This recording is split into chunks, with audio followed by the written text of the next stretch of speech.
No começo da era cristã, um fariseu famoso perseguia Jesus, até que às portas de Damasco ele conheceu Jesus e se transformou. Saulo era o nome dele. Eu estou aqui com outro Saulo famoso, que também está fazendo uma cruzada, só que dessa vez com o Chico. O Chico transformou sua vida, Saulo? Transformou não somente a minha vida, mas sei que de milhões de brasileiros.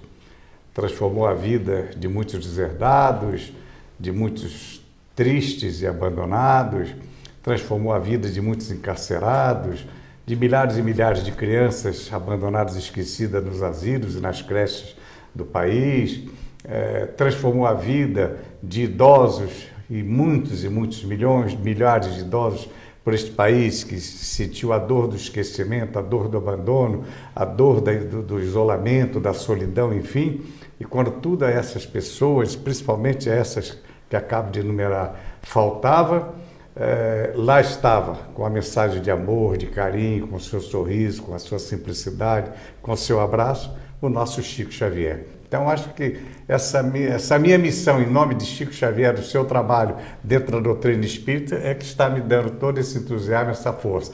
Passo por uma cirurgia grave há poucos meses da carótida e 10 dias depois estava eu na estrada em busca de novos horizontes, falando para o novo público, renovando permanentemente essa história de vida de Chico Xavier. Então, isto nós herdamos de Chico e como ser humano, como profissional e como repórter, tive o magno privilégio de transformar tudo isso em mensagem pura e duradoura já há quase meio século, porque a minha primeira entrevista com Chico, mostrando esse exemplo de vida, data de maio de 1968. Transformou. Deixa eu falar para vocês um pouquinho de quem é o Saulo. Eu tenho mais de 40 anos, eu sou da época que televisão colorida era um celofane que a gente tinha na frente da TV. A gente ligava, tinha que esperar um tempão até ela funcionar. Tinha que colocar bombril na ponta das antenas e ficar procurando o sinal. O Saulo é dessa época, ele faz parte da história da TV brasileira, junto com outros grandes nomes como o Blota Júnior, o J. Silvestre, o Flávio Cavalcante, só que ele está aqui ainda hoje, em pé, é um jovem, muito trabalhador, 55 anos de profissão. 55 anos, completamos em janeiro, já estamos próximos dos 56 anos, agora no próximo janeiro de 2012. 83 anos, máquina 8.3 e funcionando muito bem. Qual é o segredo da sua jovialidade, da sua disposição? O segredo é o trabalho, o entusiasmo, a necessidade de realizar um bom trabalho e, em verdade, eu sou impulsionado pela felicidade. E acho que isso está me ajudando muito no que concerne minha resistência e saúde, pela felicidade de trazer a boa informação, a boa notícia e este grande exemplo de vida. Acho que nenhum privilégio maior, algum outro jornalista irá herdar, eu creio que até durante muito tempo e talvez nunca. Ontem eu tive o privilégio de assistir uma palestra maravilhosa com Saulo. Muita gente se sentiu tocada com aquilo que ele falou, um monte de gente chorando, né, Saulo? E ele tem histórias de vida fantásticas. Uma das histórias é a da jangada. Saulo, conta pra gente qual foi essa história que você ficou à deriva por 7 dias.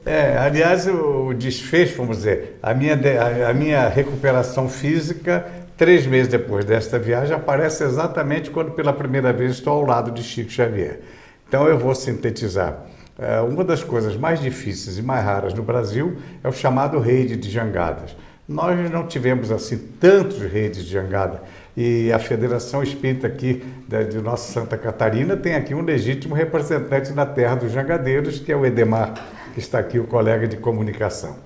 Sabemos nós, eu vou sintetizar, no ano de 1968 nós tínhamos oficialmente 43 mil jangadeiros no Brasil e 4.500 concentrados na praia do Bucuripe, que até hoje é a grande base dos jangadeiros, que é o símbolo, vamos dizer, é a base principal de jangadeiros no país.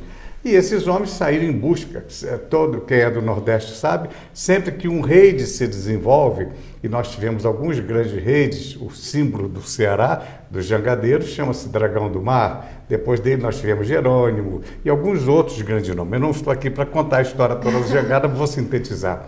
Então, quando esses homens se deslocam do Nordeste, vindo para o sul do país, eles vêm sempre em busca das autoridades, para mostrar à presidência da República, às autoridades do Brasil Central, das necessidades e falar das necessidades e pedir, denunciar as dificuldades, a desigualdade que existe, por exemplo, no caso dos lagosteiros, a disputa com os lagosteiros, naquela época nossas águas eram invadidas pelos japoneses, inclusive, e, surpreendentemente, no ano de 68, a assessoria do presidente Costa e Silva entendeu que ele não deveria, pela primeira vez um presidente não atendeu os jangadeiros. Aí eu corri para o Rio de Janeiro, me ofereci a estes, e era meu sonho mostrar a vida real de como viviam os jangadeiros. Entrei na jangada, foi uma viagem dramática, quase morremos. Levamos 7 dias para vencer o trecho do Rio a Santos. Cheguei totalmente desidratado e quando eu começo, concluindo, respondendo a você, que na imagem que eu estou ao lado de Chico Xavier é um retrato de como eu saí daquela jangada, é só considerar que eu sou um cidadão de 1,72 m e saí da jangada pesando apenas 47 quilos, totalmente desidratado. E que 3 meses depois já havia recuperado 2 ou 3 quilos. Por isso que ao lado do nosso Chico, na primeira reportagem, há o repórter Saulo Gomes, magérrimo, muito cansado, ainda com as consequências daquela viagem, mas renovando as energias, o fato de apertar a mão de Chico, ter a conquista de ter a sua primeira entrevista. Então, Chico me ajudou a me recuperar da grande aventura, inédita aventura de um repórter viajando numa jangada. Saulo, depois daquela entrevista terrível com o Jamazon e o Davi Nasser, o Chico ficou 24 anos sem falar a nenhum repórter, a nenhum jornalista. Como foi que você conseguiu convencê-lo a falar com você? Eu tenho certeza que eu não convenci o Chico. O Chico procurava quem falar. Isso nitidamente apareceu. Chico faleceu em 2002 e até os últimos dias que tivemos contatos, ele nunca me revelou, porque eu também não tive coragem de perguntar a ele, uma expressão que ele usou quando, depois de muitos contatos, de vários meses, eu consegui chegar a ele em Uberaba, através de um grupo de espíritas, de uma obra monumental, mais uma das que eu conheço do Espiritismo, que é um instituto de psiquiatria chamado Américo Bairral, na cidade de Itapira, região das águas de São Paulo, proximidade, cidade próxima a Campinas. E quando eu cheguei, através desses diretores, à presença de Chico Xavier, depois de algum tempo de conversa, sem usar nenhum subterfúgio, nenhum truque, sem câmeras escondidas, sem microfone escondido, absolutamente. A primeira reação minha, quando consegui o contato com Chico Xavier, foi usar perante ele a lisura, a honestidade total e absoluta, o respeito acima de tudo. E ele conversando comigo, como disse, essa incógnita ele deixou no meu sentimento. Em determinado momento ele disse assim: você é quem eu esperava. Vá buscar os seus colegas, seus amigos, que nós vamos fazer a reportagem que você precisa. Então, em verdade, eu não escolhi. Eu fui escolhido pelo Chico Xavier. Estou muito feliz. Obrigado, Chico, por essa missão. E qual foi o ibope desse programa? Nós tivemos, isso é absolutamente inédito na história da televisão brasileira. Nós tivemos naquele ano, segundo o Ibope, e a aferição do Ibope era muito complicada, ela era até de forma muito artesanal, porque ela era feita por telefone, ou os funcionários do Ibope abordando as pessoas nas filas de cinema, nas portas das casas comerciais, nas entradas e saídas de banco, etc. Enfim, nos locais de aglomeração popular, entradas de cinema. Então, essa aferição nos deu um resultado de 86 de Ibope, para você ter ideia, Bárbara, com apenas 11% de aparelhos desligados. Então, hoje eu uso uma linguagem técnica, creio, share, alguma coisa parecida, número de aparelhos ligados e não ligados, né? Na tabela do Ibope, nós encontramos lá TV Tupi, Pinga Fogo, 86 de Ibope, e toda a cotação das demais emissoras.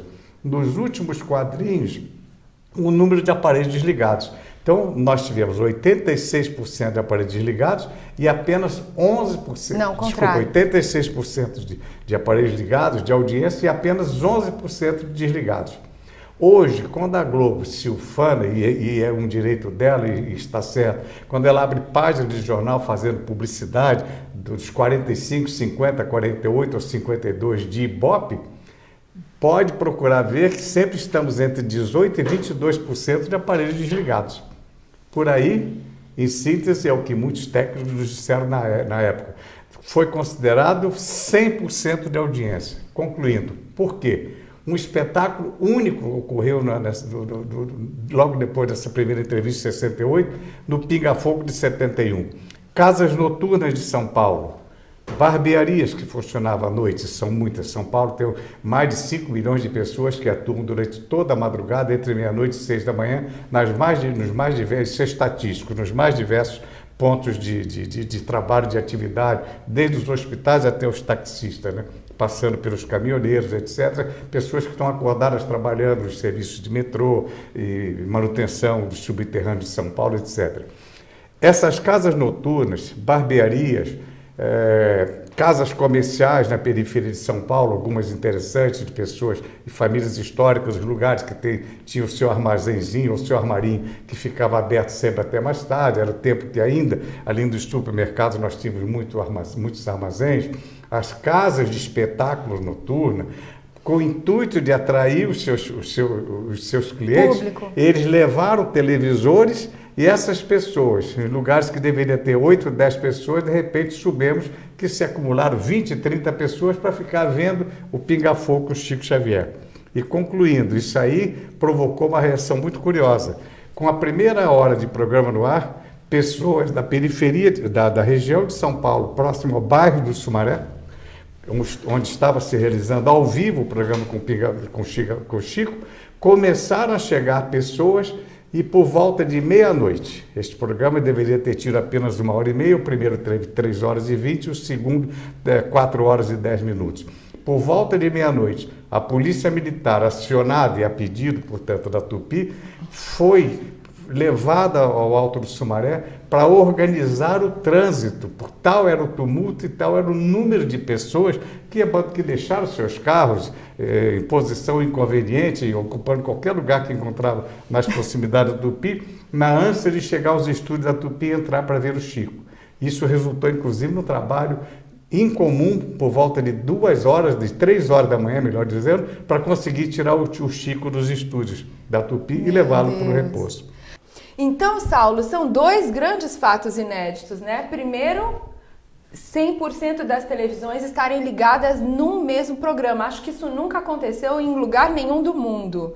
E o segundo fato é que a notícia de hoje embrulha o peixe de amanhã. A gente que trabalha com jornalismo sabe disso. Como é que uma reportagem como essa que você fez entrou para a história, que é novidade mesmo hoje, desperta a curiosidade, todo mundo quer ver? Inédito na história da televisão. Primeiro que o Pinga Fogo era uma tribuna que só se propunha levar políticos. Foi a primeira vez que o não político foi levado, por insistência minha, contrariando a vontade e a determinação dos diretores da associada, foi a primeira vez que um não político compareceu à tribuna ao vivo, livre do Pinga Fogo. E o segundo é que em 5 meses apenas, de julho para dezembro, nós nós fizemos um segundo programa, cuja audiência correspondeu àquela mesma de julho de 86. Isso também é uma coisa inédita. Nenhum homem público no país, em nenhuma oportunidade, nem mesmo as grandes lideranças que compareciam o Pinga Fogo, como Juscelino, Jango, Luiz Carlos Prestes, Carlos Lacerda, Leonel Brizola e algumas outras grandes lideranças aqui do Estado, o senador Nereu Ramos, que quando presidente do Senado fez conosco um extraordinário programa Pinga Fogo, nem mesmo essas personalidades de grande expressão e liderança conseguiram trazer esse efeito duplamente. Uma de estender o tempo do programa, além de 1h30, e outra de em 5 meses ter 2 programas. Só o nosso Chico Xavier. Saulo, eu acredito que só entrar no campo áurico do Chico já é um grande privilégio, mas você foi mais privilegiado ainda. Você gozou da intimidade dele a ponto de provar as comidinhas dele. É verdade que ele era um grande chefe? Ele era um grande chefe e tinha uma especialidade muito... Ele sabia cozinhar bem todos os pratos. O feijão preparado pelo Chico era inigualável em qualquer casa, qualquer grande restaurante, qualquer restaurante 5 estrelas que se possa pensar e visitar. Eu creio que o Chico seria hoje, inclusive, um dos melhores chefes de restaurantes do país, sem dúvida nenhuma. Era um sabor apuradíssimo, era muito dedicado, ele tinha alegria de fazer, ele gostava de fazer, ele colocava o seu aventalzinho e algumas poucas fotografias mostrando o jeito especial que o Chico tinha de movimentar a colher de pau numa panela para fazer um angu, para fazer o prato típico mineiro.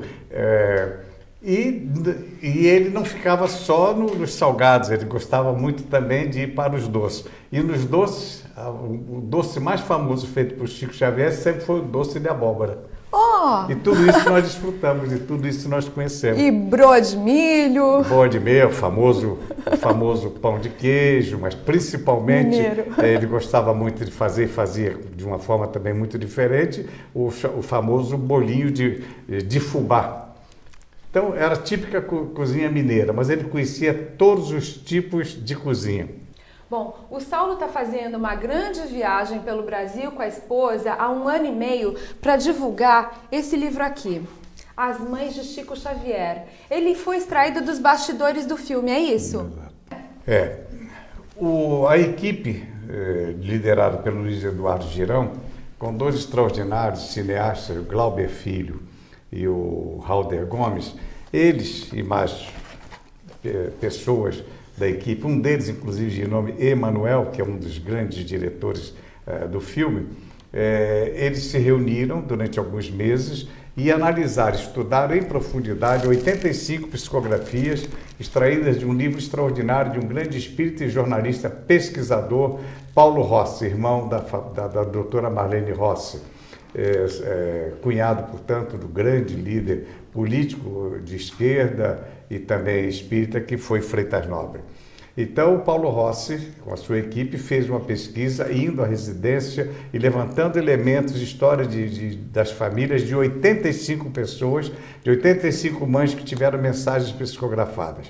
Essa equipe analisou durante algum longo tempo essas psicografias, selecionou 3 que levou para o cinema. De nossa parte, nós selecionamos 5, porque, embora eu particularmente eu teria trazido para esse trabalho no filme, e pretendemos, numa outra edição do livro, trazer como depoimento de família, um depoimento de uma família chamada Davi e Sônia Muscati, que é um negócio impressionante e que me parece que, como se diz em direito, é a prova provada de tudo, da perfeição do que é da seriedade com que eram feitas as psicografias de Chico Xavier. Um moço chamado Roberto, de 19 anos de idade, colocando um determinado remédio no nariz, teve um choque anafilático, estudante de medicina, como o pai, Davi, o judeu que é médico, mora em São Paulo. Esse moço teve um choque anafilático e faleceu. A família, em desespero, foi procurar Chico Xavier, casal judeu dos mais tradicionais de São Paulo. E determinadas mensagens, e algumas mensagens que eles passaram a receber, assinada pelo Roberto, os pais foram despertados por uma coisa fantástica. O Roberto descreve os textos, fala aos pais do dia do aniversário, fala das reuniões de família, fala dos 5 outros irmãos que ele deixou na terra, fala do encontro que ele está tendo com os avós, com tios, com pessoas da família Muscati, já falecida há muitos anos, e de forma surpreendente, pelas mãos de Chico Xavier, essa psicografia, surge nessas psicografias algumas frases, algumas palavras, algumas frases em hebraico. Então, o próprio casal, Davi e Sônia Muscati, se veem diante daquele texto, olham para o Chico, pedem uma explicação, o Chico, como sempre, não sabe dizer, não sabe explicar, disse, está escrito, entregou as mensagens. Este casal teve que procurar, na colônia judaica em São Paulo, um professor que pudesse traduzir aquela linguagem de judeus, que eu não sei me expressar corretamente o nome, em desuso, vamos assim dizer. Então, isso é uma prova, assim, insofismável de tudo, que palavras num tipo de linguagem não mais existente, nem mesmo para os judeus do século XX, mas que foram colocadas pelo menino Roberto através da psicografia encaminhada aos seus pais.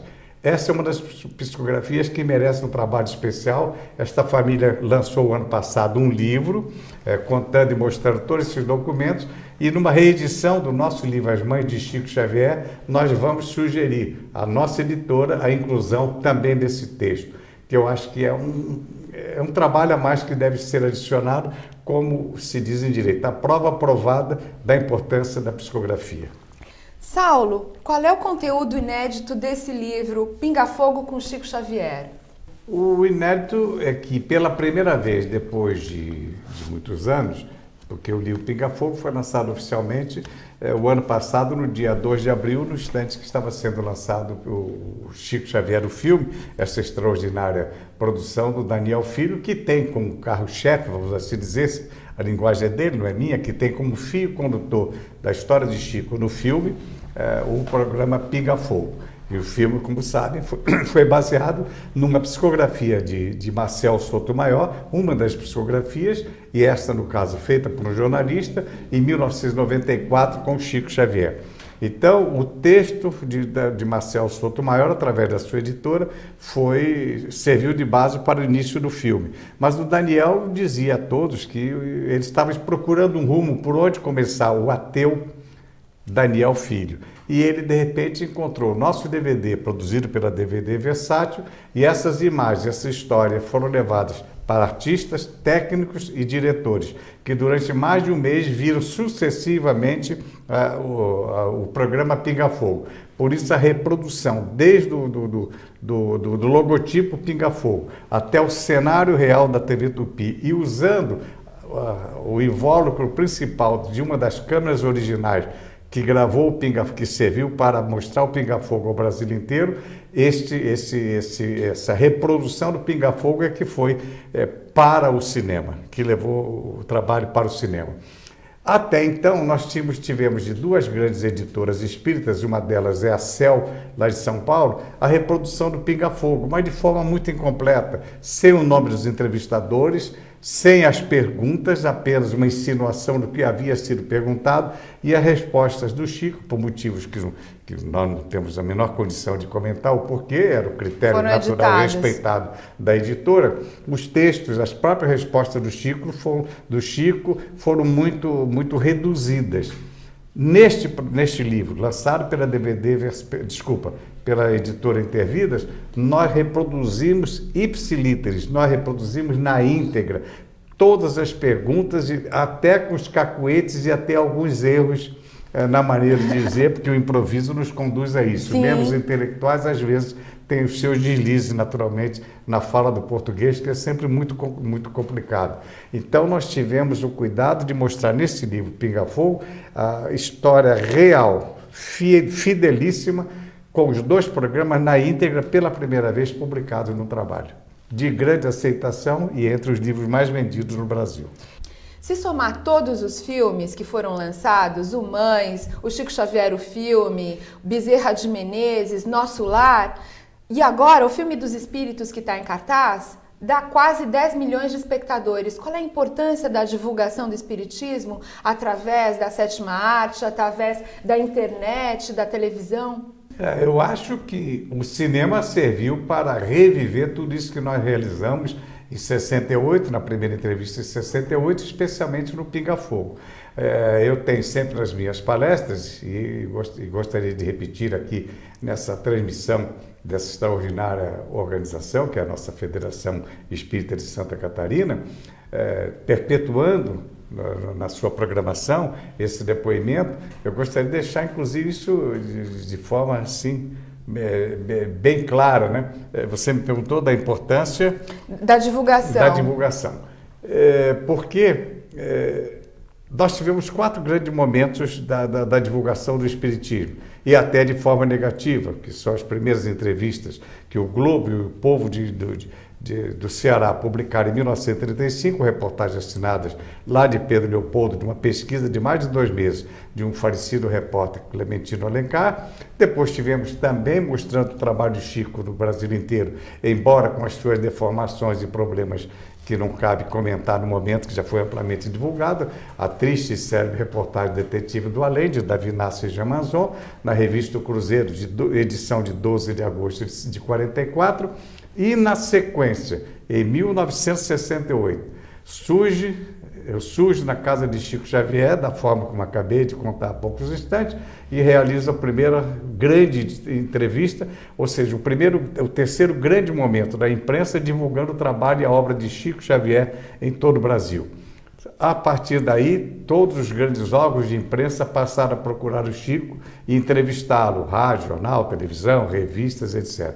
Finalmente, combinamos com a grande divulgação de 71 do Pinga Fogo. Então, realmente, com a verdadeira explosão do Pinga Fogo, o Brasil passou a conhecer, a se interessar, a analisar, estudar muito mais o Espiritismo, que depois de 40 anos, exatamente 39 anos depois, nós temos essa reprodução e essa explosão toda provocada pelo cinema, com essa sucessão de filmes, que é questão, inclusive, de se dar, inclusive, crédito a quem merece, num trabalho magnífico, no esforço do Luiz Eduardo Girão, da Estação Luz, de todo um grupo de espíritas, de um grande estado espírita, sem dúvida nenhuma, que é o Ceará, de onde vem Bezerra de Menezes e tantos outros vultos que estão ligados à história do espiritismo, e aí trazem para o cinema todas essas histórias com esses 4 filmes dentro da linha transcendental do cinema, e também o teatro transcendental que eles lá lançaram. E o quinto deste trabalho é exatamente o Livro dos Espíritos. A soma realmente de uma verdadeira população de muitas cidades brasileiras, que foi ao cinema em todas essas exibições, a média de pouco mais de 500 mil Bezerra de Menezes, 3 milhões e meio Chico Xavier o filme, 4 milhões e 300, quase 4 milhões e 400 Nosso Lar, pouco mais de 500 mil também as mães de Chico Xavier, se aproximando de 700 mil, e agora o filme dos Espíritos. Então, a soma disso tudo está em torno de 10 milhões de pessoas, com um detalhe muito importante. Sabemos que uma grande parte das pessoas que lotaram as salas de cinema e que lotam não são espíritas. E isso nos desperta e nos remete a um comentário muito importante. O Pinga Fogo em DVD, a primeira entrevista, Saulo Gomes entrevista Chico Xavier em 68.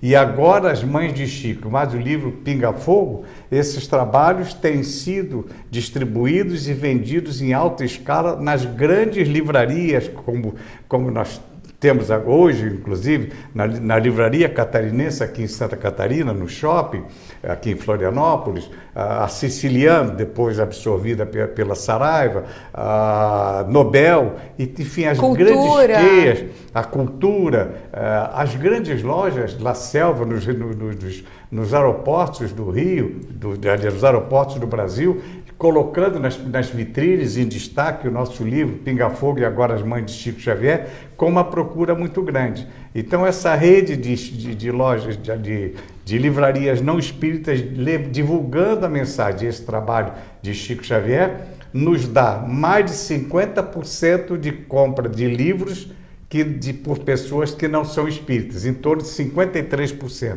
Então, os espíritas é natural que conheçam, que recordem e que comprem. Agora, acho que o nosso grande trabalho de divulgação, e dela você falou há pouco, aí está. Eu acho que a grande resposta que estamos dando é o seguinte: há uma legião de não espíritas lendo muito mais as obras de Chico Xavier e as obras espíritas. Isto é importante para o Brasil, se considerarmos a importância do espiritismo na vida e na história de cada um de nós. Brasil feliz, quase Brasil espírita. Saulo, em nome da Federação Espírita Catarinense, eu quero agradecer a sua doce presença aqui, trazendo seu conhecimento enciclopédico, detalhes detalhes da história da televisão, detalhes da história do espiritismo. Muito obrigada por ter vindo aqui aos nossos estúdios, foi um prazer. Eu agradeço e fico muito feliz quando me deparo com entrevistas como esta, de gente jovem e talentosa como você, como tantos e muitos jovens de grande talento têm me entrevistado no Brasil inteiro, já agora centenas de emissoras de rádio e televisão, que nessa peregrinação que comecei a dizer ontem aqui em Santa Catarina, nessa cruzada de amor Chico Xavier, Saiu de repente ontem uma conversa dentro do carro com o casal Sueli e Luiz Melo, que em verdade foram responsáveis pela minha vinda mais rápida para cá, pelo encontro que tivemos surpreendente lá na terra de Chico Xavier, logo após o quarto encontro de amigos de Chico Xavier, que foi nos dias 20 e 21 do mês passado, lá no Minas Centro, em Belo Horizonte. No dia seguinte, em Pedro Leopoldo, me deparei com esse casal de catarinenses que formalizaram na mesma hora o convite, se entenderam aqui com o presidente, com a direção da instituição, e felizmente estamos aqui. Então, eu esqueci até o que estava falando. Então, resultado, eu chegar até aqui, eu me perdi realmente, mas estou muito feliz, muito agradecido por poder ter tido mais uma vez, mais um privilégio no território brasileiro e ter essa acolhida sua, e o que eu falava, já volto então ao curso do meu raciocínio, né? Nessas andanças pelo Brasil, o que mais eu tenho me deparado são com jovens da sua faixa de idade, interessados na vida do repórter, mas muito mais naquilo que o repórter conseguiu saber da sua convivência com o Chico Xavier. Então isso é bom. É a juventude ajudando nesta nossa grande cruzada de amor, Chico Xavier, a divulgar a sua obra e a perpetuar o seu trabalho. Então, eu creio que depois de 43 anos do primeiro contato com o Chico, seja isto exatamente, através de jovens como vocês, o coroamento de um trabalho de divulgação de uma obra humana, magnífica, necessária e importante para o destino do nosso país. Obrigada pelo jovem, Saulo. Eu sou uma jovem de 44 e o Saulo é um jovem de 83. E nós somos trabalhadores da última hora. A gente chega por último e vai colher o mesmo soldo. E você que está aí ligado na TV FEC em todos os cantinhos do mundo, muito obrigada pela sua audiência. Assista a outras entrevistas aqui no nosso site www.fec.org.br.